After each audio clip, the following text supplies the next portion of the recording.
Ya. Kalau misalnya jin yang kerasukan manusia, siapa yang ngeru'yah itu? Yang ngeru'yah manusia atau jin itu?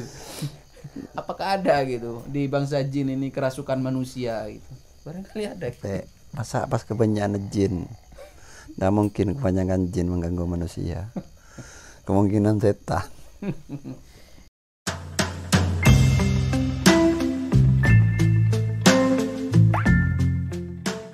Halo, assalamualaikum rekan-rekan dimanapun anda berada. Terima kasih sudah berkunjung ke channelnya Om Makmun. Jangan lupa dukung channel ini agar terus berkembang ya. Subscribe, like, dan share. Jangan lupa nyalakan tombol loncengnya biar nggak ketinggalan informasi terbaru dari video kami.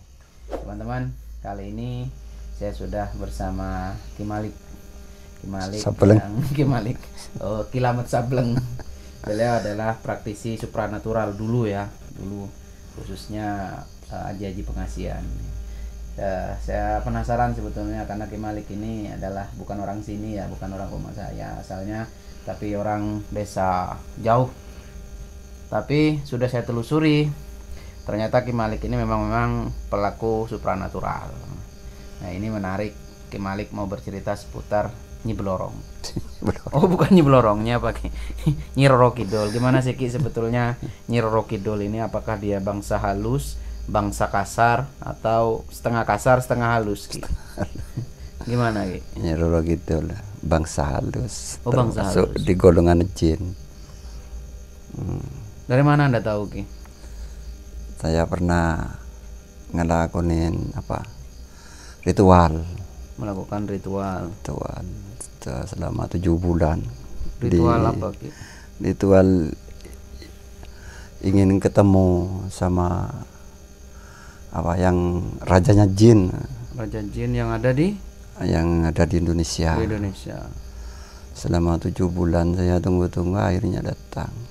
Nah, cerita masalah Nyi Roro Kidul yang ada di pantai selatan.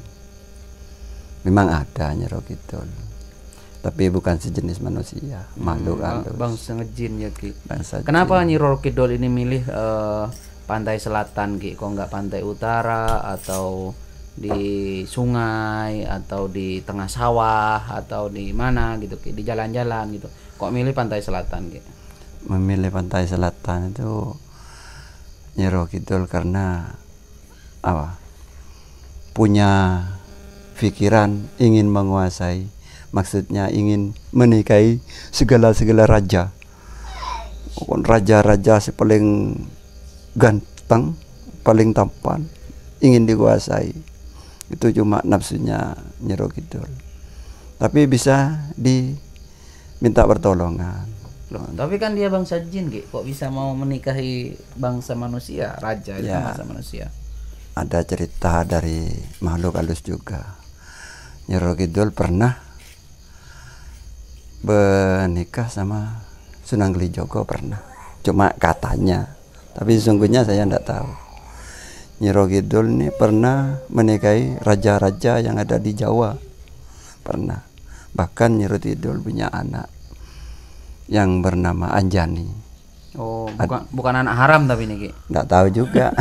Anjani ini berada di laut mana sekarang? Ada di pantai utara, di Laut Utara. Di Laut Utara Anjani itu berarti Ya. ada di sekitar, kalau di sini situ Bondo Ki. Itu pondok yang disebut-sebut Nyai Blorong itu kan aslinya Anjani. Oh, Nyai Blorong itu anaknya Nyi Roro Kidul. Itu dari ayahnya siapa Ki? Ya, ayahnya itu katanya Prabu yang dari mana katanya? Dari Prabu Siliwangi pokoknya tidak jelas. Cuma Nyi Roro Kidul ini cuma menikah dengan para raja.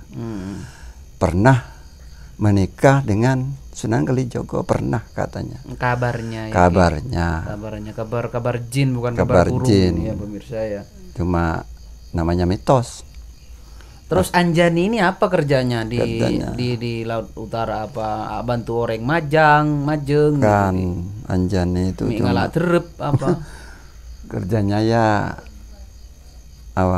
orang minta kekayaan, Oh. gini-gini, maksudnya menyekutukan bersekutu dengan manusia. Dengan manusia. Nanti manusia bersekutu dengan jin, minta tolong Minta gitu tolong, ya. minta Pesugihan tolong, gitu. pesugihan.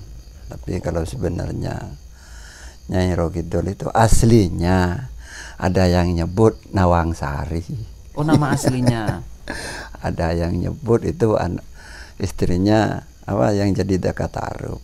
Oh, berarti nama aslinya Nyi Roro Kidul, nama dagingnya ini Nawangsari. Nawangsari. Kok bisa jadi Nyi Roro Kidul, Ki? Mungkin karena ada di Laut Selatan.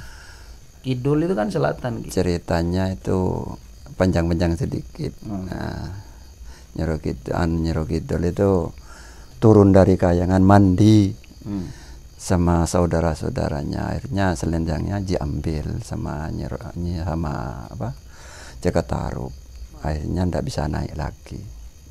Akhir lama kelamaan ketemu selendangnya, naik lagi ke atas ndak diterima sama teman-teman yang di atas atau makhluk yang di atas. Akhirnya dibuang ke laut pantai selatan, bertapa di sana. Kalau bisa Nyi Roro Kidul itu mengalahkan penguasa laut selatan, maka Nyi Roro Kidul itu bisa diangkat sebagai ratu. Cuma itu ceritanya pendek. Cerita dari mana itu, Ki? Mirip-mirip cerita di film itu, Ki. Di film ya cuma mitos. Kalau di film ya banyak yang ada benernya, ya ada yang tidak benar. Soal kalau saya jelas di waktu-waktu ahli tirakat dulu ahli ya, Ki. tirakat banyak mengenal masalah orang-orang yang zaman dahulu, masalah mitos-mitos. Kalau mitos-mitos itu kaitan sama jin, mungkin banyak jin bercerita. Oh, tapi kan jin juga suka bohong, Ki. Jin kalau yang suka bohong itu kalau niatnya jelek, yang datang itu jinnya jelek. Kalau niatnya baik, jinnya yang datang itu orang baik, jin baik. Bahkan jin ada yang lebih alim, pengertiannya sama dengan manusia. Bahkan banyak yang lebih taat dari kita jin itu. Karena mereka tugasnya sama ya, Ki. Tugasnya sama. Wa ma khalaqtul jinna wal insa illa liya'budun, kan ya. Bahwa jin itu juga sama-sama sholat kan. Tergantung niat. Sama-sama ibadah kan ya. Nah, kan saya pernah ngaji 41 hari selama 7 bulan, 40 kali, 40 surat. Selama 7 bulan cuma didatangin Abah Yusuf itu. Abah Yusuf itu pekerjaannya apa, Ki? Ya, ngawasin jin-jin itu yang ada di daerah Indonesia. Satpam. Itu namanya katanya. Tapi sesungguhnya saya tidak tahu, cuma kenal gini, namanya mitos. Saya pernah ngamalkan Al-Falak. Pernah. Datang jinnya. Bukan jin, namanya kodam katanya. Kodam, lebih halus dari jin.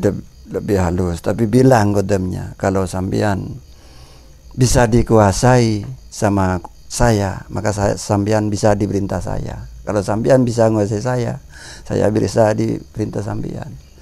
Alhamdulillah saya bisa menguasai cuma 2 kodam, tak sampai 4. Cuma 2 kodam yang dikuasai. Tidak sampai cuma Abdul Somad sama Abdul Malik. Oh, itu kira-kira bisa disuruh landuen ya, gitu, enggak bisa disuruh ngapusin orang itu. Cuma suruh budul orang itu cuma. Jadi kalau yang buat jin buat tipu-tipu itu yang namanya kodam itu. Kodam. Karena kodam kalau menguasai manusia bisa diperintah. Kalau manusia bisa menguasai, manusia bisa merintah. Ada susahnya juga hubungan sama mistis. Lebih baik jadi tukang ngarit, tidak susah, cuma cari makan sepiring udah kenyang. Tapi kalau misalnya misalkan kita kan barangkali perlu, Ki, biar selamat dari jin gitu kan. Masalah jin itu, jin kan ada yang sempurna pikirannya, ada yang tidak sempurna. Ada yang beriman gitu ya, Ki? Ada, sama dengan manusia, ada yang jelek, ada yang buruk, ada serakah, ada yang alim, sama juga. Kalau Nyi Roro Kidul ini masuk golongan yang mana, Ki? Golongan halus tapi ada baiknya, lebih kebanyakan baiknya. Kenapa kok ada baik-baiknya? Ceritanya bukan di film ini. Cuma cerita, bukan di film. Pernah saya masuk di dikir, saya pernah ngamalkan kalimat tauhid dulu di desa saya, tapi saya menyepi sendiri di pinggir sungai. Ceritanya kalau Kanjeng Sunan Kalijogo ini pernah menikahi Nyai Roro Kidul karena ada sebab, ingin mengalahkan Prabu Siliwangi katanya, raja. Ini raja yang paling sakti katanya. Kalau tanpa bantuan Nyiro Kidul itu tidak mungkin, karena itu teramat sakti. Ada yang menyebut Prabu Siliwangi, ada yang nyebut Prabu mana gini, kurang paham saya. Yang jelas kalau pengen ketemu Nyiro Kidul, puasa mutih 7 bulan. Oh, bisa ya Ki? Insya Allah bisa. Ketemu Nyiro Kidul ini. Tapi tiap malam ngerogoh sukmo minimal 3 jam. Apa ngerogoh sukmo? Ngerogoh sukmo keluar dari rogo. Ya apa caranya? Caranya ya ngerogoh sukmo. Belajar dulu 1 tahun di sini. Oh. Benyak. Iya makan ini pas 1 tahun. Ngerogoh sukmo itu orangnya harus tenang, pikiran ndak konten ada kontrol, harus kenyang, tidak lapar, tidak kenyang, tidak panas, tidak dingin. Itu bisa ngerogoh sukmo. Kira-kira Ki, berapa usianya Nyai Roro Kidul ini Ki? Nggak tahu, mulai dari abad pertama. Iya, kan dari dulu ceritanya, mulai zaman itu katanya Ki barusan dari zaman Sunan Kalijogo, kan tua berarti kan udah nenek-nenek Ki. Sebelum Kalijogo mungkin ada. Kan jin yang namanya siapa? Abah Yusuf ini kan sebelum ada Islam sudah ada jin. Itu jin kan Indonesia, di Turki, Mekah kan ada rajanya juga. Ada raja.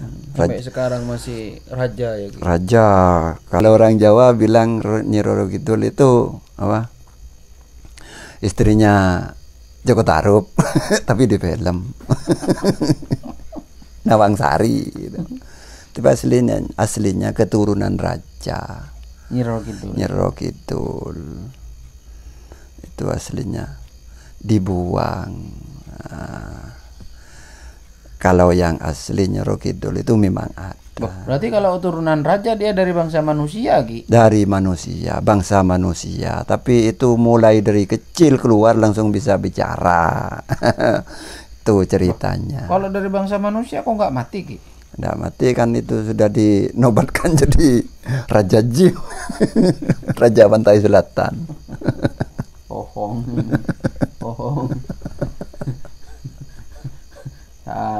Saya mendengarkan dari tadi serius, tak pikir beneran. Bohong. Jadi tidak ada cerita ya rekan-rekan bahwa awalnya bangsa manusia kemudian menjadi jin, atau awalnya jin kemudian menjadi bangsa manusia. Bangsa manusia adalah bangsa manusia, bangsa jin ya tetap bangsa jin. Cuman memang bangsa jin ini diberikan kelebihan, dia bisa masuk ke raga manusia gitu ya. Ya mungkin sebenarnya sih kemana anaknya apa, Raja Belkis. Jadi memang bangsa jin itu diberikan kelebihan ya, dia bisa main-main ke alamnya manusia dengan masuk ke dalam tubuh gitu ya, ngerasuki gitu, bisa seperti itu. Cuman ketika dikatakan bahwa ada tokoh seperti Nyi Roro Kidul kemudian dikatakan awalnya adalah putri raja, atau dia katakan awalnya adalah perkawinan dari bangsa manusia dan bangsa jin, itu tidak bisa dibenarkan secara ilmiah ataupun secara keimanan ya, karena bangsa jin adalah bangsa jin dan bangsa manusia adalah manusia. Kalau misalnya dulu kan sering ada istilah anak jin gitu ya, mana bisa, jadi nggak pernah ada dasar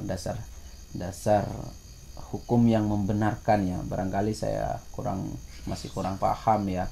Tapi yang sepengetahuan saya seperti itu, bangsa jin adalah bangsa jin, bangsa manusia mereka memiliki batas-batas tersendiri. Cuman kelebihannya tadi ya, bangsa manusia nggak bisa kalau misalnya